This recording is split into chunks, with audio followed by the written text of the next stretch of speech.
It's November 6th, 2024. It's 10:45 a.m. Central Time.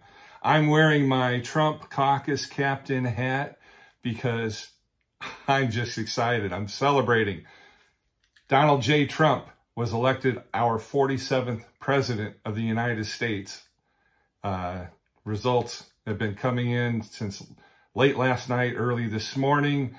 I've got video from Fox News to share with you on this podcast, and I want to get started. But before I do that, I want to mention our sponsors. Griner Auto Body of Washington, Iowa, using state-of-the-art techniques and decades of experience to get your car back on the road after an accident. Car Doctor of Washington, Iowa, no matter who Frankensteined it, they can fix and clean and customize it. McDonald Boneyard of Keota, Iowa, for all of your farm equipment and auto recycling needs. Hinshaw Trailer Sales of Richland, Iowa. You need a trailer, they've got your trailer, and they fix what they sell and don't in their full-time repair shop. Girling Repair of Winfield, Iowa. If your mower is dead, call Fred, your Husqvarna, Aaron's, and Gravely dealer. Fred also sells and fixes snowblowers. B&B Propane and the family of Jet Stops present Southeast Iowa Today. I'm John Bain, author of Christie's Journey, The Beat Goes On, and your host. Like I said, I got my Trump caucus captain hat on. If you remember from my podcast episode in January of 2024, I was a Trump caucus captain. I spoke in front of about 200 folks that night, lit at the state of Iowa flag in gold. And like I said, I spoke in front of 200 some people that night, and the folks voted for Donald Trump that night. And here we are in November, and he's going to be our 47th president of the United States. And currently, the Dow Jones Industrial Average is up 1,285 points. Trump is, he's got the 270 plus in electoral votes right now, electoral college votes. Remember, we are a constitutional republic, folks. He's leading 277 to 226, and more states are coming in.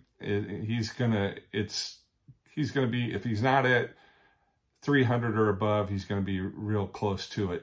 And it's projected he will beat Kamala Harris in the popular vote by 5 million votes. So it's a great day. Now I want to share a lot of things with you. The first thing I want to share is a Fox News clip. Trump's victory is called, and that is on clip number 1. Let's go to it.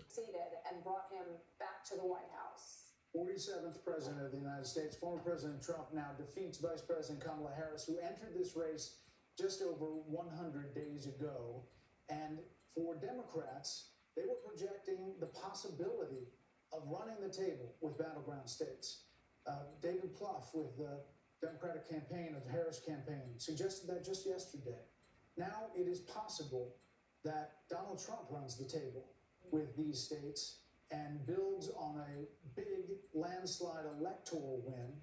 We don't know where the popular vote is going to finish out, but we do know that he will be going back to the White House, and with him, Brit Hume, will be a lot of changes because he will have been there once and will know what he wants to do.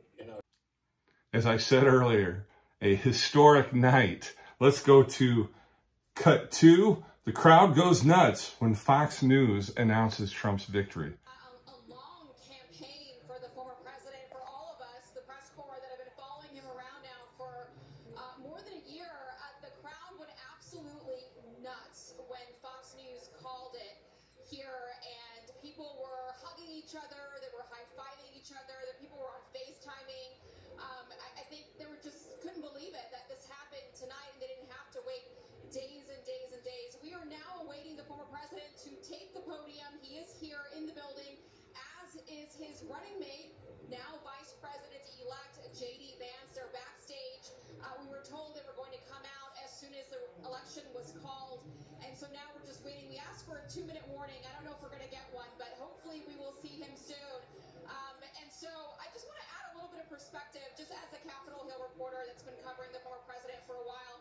When I Harris 3 years ago, talked privately with many powerful Republicans who did not want to see the former president back in Washington, and then to see the legal battles that he went through and Republicans having to stand up for him. And then he went through the primary process. As Kellyanne Conway just said, he earned it state by state by state, and then came back to Washington in the spring and went to the RNC and claimed the nomination. This is the greatest comeback that I've ever witnessed personally myself. Clip 3. This is going to be from Fox News' Dana Perino, and she states, it's not right to hear from Calamity. It's not right to not hear from Kamala Harris this evening. She's referring to the fact that Kamala just went AWOL and never called Trump as of this point in time, hasn't conceded, hasn't said anything to anybody. It's time to get out of the fetal position, brush off your pantsuit, and go out and tell them, good campaign, sir. Yes, we know we won, but we have to wait until John Kerry concedes, and then we all had to traipse back in the next morning and wait and, get that moment. I don't think it's right. And that's not to say there's not going to be a phone call. There could be a phone call tonight, but she's not going to speak publicly. If there's a phone call, they have to make it public. And then nobody needs to hear from her. So if I were her, I would do it tonight. I mean, that whole setup is so compelling. Yes, all her people were already there. Everybody was there, and it does feel like you want to just collect the moment and do it the way that But they were holding out hope. They were holding out hope that the blue wall could somehow come together, but it's going to be a red wall. 90 minutes before that, they were told to go to bed. I got that text. Donald Trump said it. Lots of political pundits are saying it. It's the greatest political comeback in history. Frankly, this was, I believe, the greatest political movement of all time. There's never been anything like this in this country, and maybe beyond. President Trump has a love and gratitude for the American people. And this is clip 5, and this is where he is thanking the American people. I want to thank the American people for the extraordinary honor of being elected your 47th president and your 45th president. As President Trump mentioned throughout his campaign, throughout his previous presidency, he had a lot of help from a lot of good people, had a lot of help on that stage that night. Those people that helped him were on that stage tonight. One of the folks that he mentioned is RFK, Robert Kennedy Jr., and this is what he said. These are hard-working people. These are fantastic people, and we can add a few names like Robert F. Kennedy Jr. And he's going to help make America healthy again.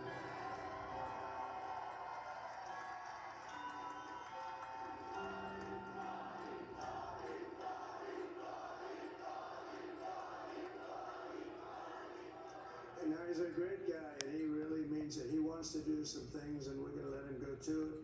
I just said, but Bobby, leave the oil to me. We have more liquid gold, oil and gas. We have more liquid gold than any country in the world, more than Saudi Arabia. We have more than Russia. Bobby, stay away from the liquid gold. Other than that, go have a good time, Bobby. On some T-shirts that are out there during the campaign, and will probably be collector's items for folks that collect that kind of stuff, the hillbilly and the outlaw. Well, the hillbilly, J.D. Vance, is our new vice president-elect, and President Trump introduced him to the crowd last night. I want to be the first to congratulate our great, now I can say, vice president-elect of the United States, J.D. Vance.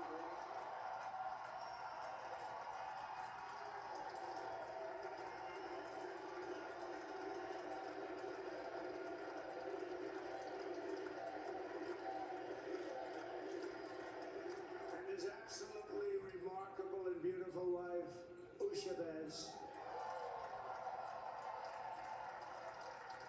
And he He's a feisty guy, isn't he?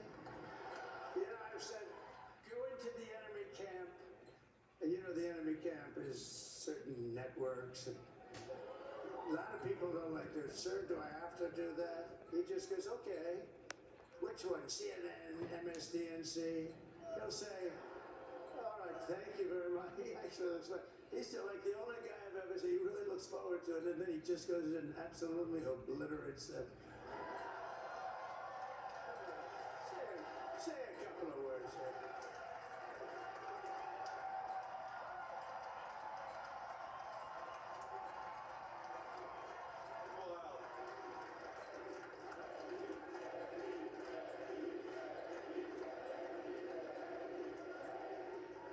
Well, Mr. President, I appreciate you allowing me to join you on this incredible journey. I thank you for the trust that you placed in me. And I think that we just witnessed the greatest political comeback in the history of the United States of America.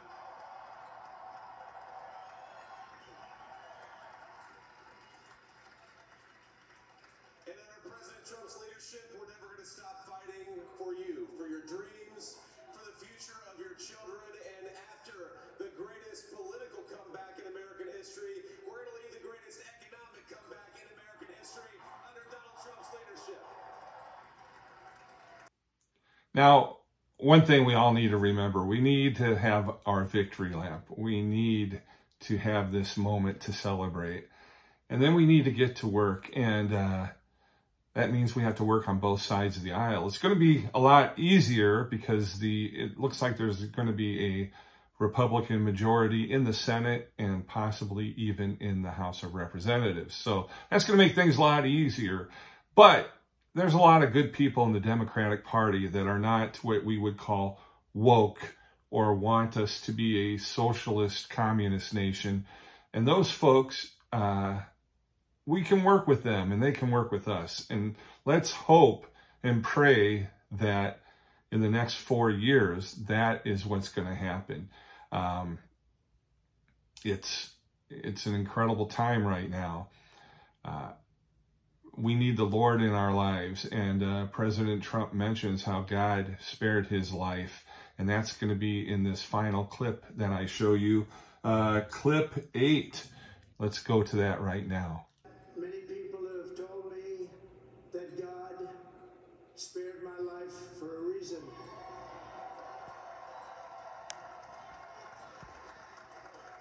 And that reason was to save our country and to restore America to greatness. And now we are going to fulfill that mission together. We're going to fulfill that mission.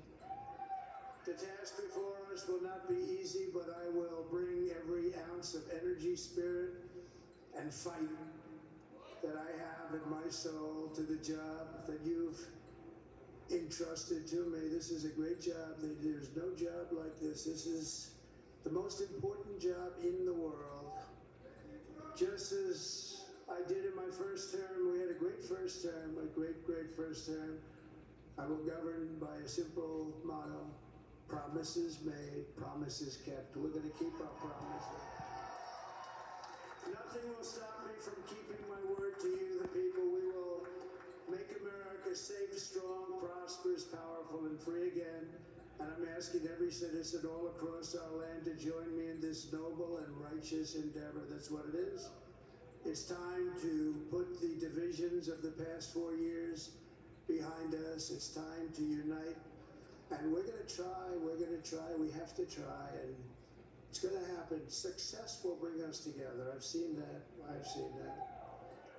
I saw that in the first term. When we became more and more successful, people started coming together. Success is going to bring us together, and we are going to start by all putting America first. We have to put our country first for at least a period of time. We have to fix it, because together we can truly make America great again for all Americans. So I want to just tell you what a great honor this is. I want to thank you. I will not let you down. America's future will be bigger, better, bolder, richer, safer, and stronger than it has ever been before. God bless you, and God bless America. Thank you very much. There you have it, folks. It's the dawn of a new day. Let's continue to work together, to love one another, be good neighbors, good friends, good brothers and sisters, and let's make America great again. And I thank you for watching this podcast, episode. If you liked it, give it a like. Make sure to follow and subscribe. It's free. I want to thank my sponsors, Griner Auto Body, Car Doctor, McDonald Boneyard, Hinshaw Trailer Sales, Girling Repair, B&B Propane, and the family of Jet Stops. I'm your cochlear implanted host, your Iowa Podcast Award-winning host, John Bain. Stay friendly, Southeast Iowa.